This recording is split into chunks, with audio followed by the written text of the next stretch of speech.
నమస్తే, నేను మీ కుప్ప పద్మిని. ఇన్నాళ్ళు మీ సపోర్ట్ ని నాకు అందిస్తూ, మీ ప్రేమని నాకు అందిస్తున్న ప్రతి ఒక్కరికి కృతజ్ఞతలు. ఇప్పుడు చూడబోతున్న ఈ వీడియో కూడా ఖచ్చితంగా మీకు ఉపయోగపడుతుంది. లైక్, షేర్ అండ్ సబ్స్క్రైబ్ చేసి మీ ఇష్టాన్ని అలాగే మీ సపోర్ట్ ని నాకు అందించండి. అలాగే ఈ వీడియో పట్ల మీ అభిప్రాయాన్ని కమెంట్ సెక్షన్ లో కమెంట్ చేసి నాకు తెలియజేయండి. నమస్తే, వెల్కమ్ టు అవర్ ఛానల్. నేను పద్మిని. ప్రస్తుతం పాటు ప్రముఖ ఆధ్యాత్మికవేత్త, ఆస్ట్రోన్యూమరాలజిస్ట్, ఎనర్జీ వాస్తు స్పెషలిస్ట్, శ్రీ విద్యోపాసకులు శ్రీమతి జయప్రద గారు మనతో పాటు ఉన్నారు. మాట్లాడదాం. నమస్కారం అండి. నమస్తే అమ్మా. శ్రీమాత్రే నమః. వాస్తులో రకరకాలు వింటూ ఉంటాం, రకరకాల దోషాలు ఉంటాయి, రకరకాల యోగాలు ఉంటాయి. అయితే ఈ ఎటు దిక్కుని గురించి ఎంత పట్టించుకున్నా పట్టించుకోకపోయినా దక్షిణం గురించి మాత్రం ఒకంత కాషియస్ గానే ఉంటారేమో అని అనిపిస్తుంది. సౌత్ మేజర్ గా సౌత్ ఎంట్రన్స్ ని అవాయిడ్ చేస్తూ ఉంటారు. సౌత్ కొంతమందికి మంచి చేస్తుంది అనేది కూడా చెప్తూ ఉంటారు. బట్ దాని సౌత్ విషయంలో మాత్రం ఒకంత భయం ఖచ్చితంగా ఉంటుంది. ఎందుకంటే దక్షిణం గురించి ఇంత భయపడాల్సిన అవసరం ఉంది? అసలు దక్షిణాన్ని మనం ఎలా చూసుకోవాలి? అసలు భయపడడానికి ఇందులో ఏమి లేదు నాన్న సబ్జెక్ట్ లోని. ఎందుకంటే అన్ని దిక్కులు మంచివే. 4 దిక్కులు ఉండాలి. మనకి పూర్వం ఇల్లు కట్టుకున్నప్పుడు 4 ద్వారాలు పెట్టేవాళ్ళు. దక్షిణానికి ద్వారం, తూర్పుకో ద్వారం, పడమరకో ద్వారం, ఉత్తరానికో ద్వారం. సో 4 ద్వారాలు సకల సౌభాగ్యాలు కలిగిస్తుందని 4 ద్వారాలు 4 కిటికీలు పెట్టేవాళ్ళు కంపల్సరిగా. ఇప్పుడు ద్వారాల ప్లేస్ లో కిటికీలు వచ్చాయండి. ద్వారాలు ఉన్నాయి, 2 కిటికీలు. ద్వారం ఉంటే మరి కిటికీ ఎక్కడ ఉండేది? 4 దిక్కుల ద్వారం పక్కన కిటికీ పెట్టేవాళ్ళు ద్వారం ఖచ్చితంగా. అన్ని 4 కిటికీలు 4 ద్వారాలు అంటే 8 మొత్తం వచ్చినట్టు లెక్క. అష్టేశ్వరులు భోగభాగ్యాలకి దారి అని చెప్పేసి. సో అన్ని ద్వారాలు ఓపెన్ చేసి పెట్టేవాళ్ళు అండి. ఉత్తర దిక్కు ఓపెన్ చేసి పెడితే పిల్లలకి హై నాలెడ్జ్, చదువు, వాళ్ళకి మంచి సంస్కారాలు పెరుగుతాయని. తర్వాత పడమర ద్వారం తెలిసి ఉంటే పితృదేవతల అనుగ్రహం కలుగుతుందని. తూర్పు ద్వారం దేవతల అనుగ్రహం కలుగుతుందని. దక్షిణ ద్వారం అపముచ్చ దోషాలను తొలగిస్తుందని. బ్యూటిఫుల్. సో అందుకని ఈ 4 ద్వారాలు ఓపెన్ గా ఉంచేవాళ్ళు మన పూర్వం. ఇప్పుడు ఏమైందంటే మనం రాను అన్ని అపార్ట్మెంట్స్ అయిపోయి సింగిల్ ద్వారం వచ్చేస్తుంది. సింగిల్ వచ్చేసింది, ఒక్కటే ద్వారం. అది పడమర అవ్వచ్చు, దక్షిణ అవ్వచ్చు, తూర్పు అవ్వచ్చు. సో తూర్పు అని ఎందుకు చెప్పారంటే తూర్పు ఎప్పుడు ఇంద్ర దేవతలందరూ కొలువైన ద్వారం. సో అందుకని ఎవరైనా ఎలాంటి వాళ్ళని చేసుకోవచ్చు. సో దక్షిణం అన్నప్పటికీ అక్కడ యముడు స్థానం కదా, అది యమస్థానం కదా. సో మనమే వెళ్ళి ఆ యమస్థానంలో కూర్చోవడం ఎందుకు అని అనుకుంటారు. కానీ దక్షిణం అనేది లక్ష్మీ స్థానం చెప్పాలంటే. సో ఎందుకంటే యముడు అని అన్నప్పటికీ అక్కడ న్యాయమైన పరిపాలన, సో క్రమశిక్షణతో పరిపాలన. యమధర్మరాజు యమధర్మరాజు కరెక్ట్ గా ఎవరికి వాళ్ళకి లెంక ఎంత అంటే అంతే చేస్తారు. ఏ పార్షాలిటీ చూపించరు. సో దక్షిణ దేశంలో ఉంటే కూడా అలాంటి యోగం కలుగుతుంది మనకి. సో దక్షిణ దేశంలో ఎందుకు ఉంటారు చాలా మంది? ఎందుకు అంటే రీజన్స్ ఏదో ఇది అపోహలు. మామూలు దక్షిణ ద్వారం ఎవరికి కలుస్తుంది అంటే అందరికి కలిసి వస్తుంది. వీళ్ళు వాళ్ళు కాదు, ఒక పూజా పునస్కారం చేసుకునే వాళ్ళకి తప్ప మిగతా అందరికి కలిసి వస్తుంది. ఒక మంత్రానుష్ఠానం, జపము, పూజ చేసుకున్న వాళ్ళకి ఒక రకమైన ఆయన ఏదైతే యమధర్మరాజు ఏంటి పరిపాలన ధర్మంతో ఉండాలనేసి. సో వీళ్ళు ధర్మంగా జపం చేసుకొని బతకాలని అనుకునే వాళ్ళు ఆ ద్వారంలో ఉండకుండా ఉండడమే మంచిది. ప్రతి విషయాన్ని వాదన పెరుగుతుంది అక్కడ. న్యాయ పోరాటాలు, ఆరాట పోరాటాలు అనేసి కొంచెం వాదన పెరుగుతుంది. అందుకని వాళ్ళకి వద్దని వాళ్ళకి తూర్పులో ఉండమని చెప్పి ఎప్పుడు భగవంతుని అనుగ్రహం తొందరగా కలుగుతుందని చెప్పి చెప్పేవాళ్ళు. సో దక్షిణ దేశంలో చాలా కలిసి వస్తే బ్రహ్మాండంగా వాళ్ళు అసలు ఎలా ఉండదంటే ఫైనాన్షియల్ పొజిషన్ వాళ్ళు హై.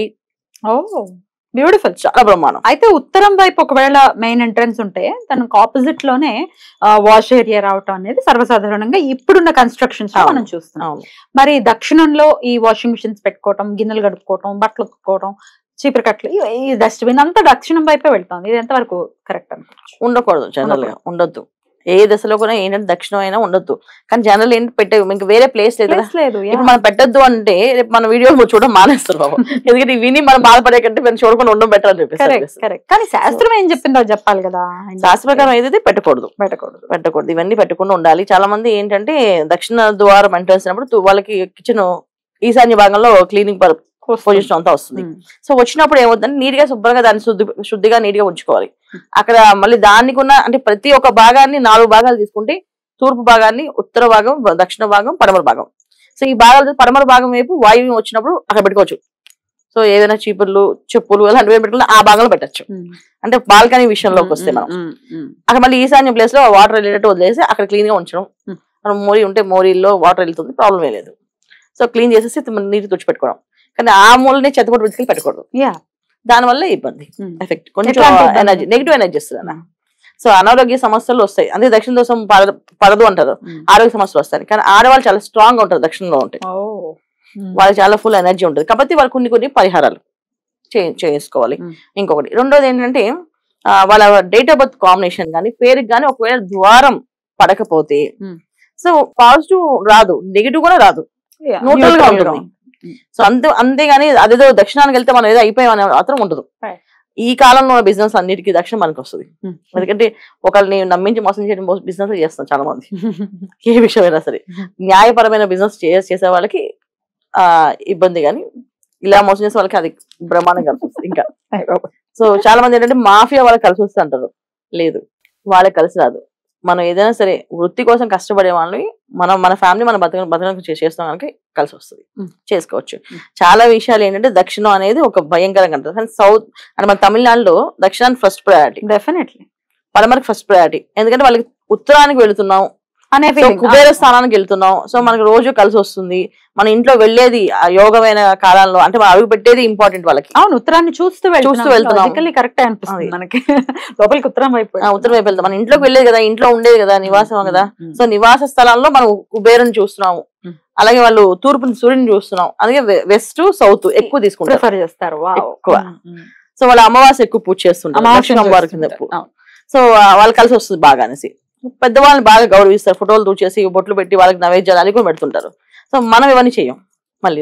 సో ఒక్కొక్క ప్రాంతానికి ఒకటి ఉంది, అంటే అక్కడ బాగా కలిసి వచ్చి వీళ్ళది కలవదు, అన్ని చోట్ల కలుస్తుంది. ఇక్కడ మన ఆలోచన విధానం తప్పు, ఆచరించే విధానం తప్పే. కరెక్ట్, మన ఆలోచన విధానం తప్పు, ఆచరించే కన్నా ఆలోచనే మనం అంటే అది పనికి రాదు, ఇది పని చేస్తుంది అని మన మైండ్ ఏదైతే మెంటల్ ఫిక్స్ అవుతామో దాని వల్ల ప్రాబ్లం. ఏ ద్వారమైనా వాస్తు పర్ఫెక్ట్ గా ఉండాలి. ఇప్పుడు దక్షిణ ద్వారమైనా దక్షిణం కరెక్ట్ గా ఉండాలి, అది నైరుతి అయ్యి ఉండకూడదు. దక్షిణ నైరుతిగా ద్వారం ఉంటే ఇంకా యజమానికి చాలా ప్రమాదాలు, యాక్సిడెంట్లు, చాలా ఇబ్బందులు పడతారు. సో మనం లెక్క కొలతలు వేసుకోవాల్సింది కరెక్ట్ గా దక్షిణానికి ఉందా, దక్షిణ ఆగ్నేయం, దక్షిణ ఆగ్నేయం సూపర్, దాంట్లో డౌట్ లేదు. కానీ దక్షిణంలో నైరుతిగా వచ్చిందా ఇంకా ప్రమాదం. సో అది మనం చెక్ చేసుకోవాలి ఎప్పుడు కూడా. ఆ ద్వారం చెక్ చేయాల్సింది ఎన్ని డిగ్రీస్ కరెక్ట్ గా ఉందా, కరెక్ట్ గా దక్షిణానికి ఉందా లేదో చెక్ చేసుకోవాలి, అప్పుడు కలిసి వస్తుంది. బ్యూటిఫుల్ అండి. దక్షిణం విషయంలో మాత్రం చాలా చాలా జాగ్రత్తగా ఉండాలనే చెప్తున్నారు. 100% మంచి రిజల్ట్స్ ని ఇస్తుంది.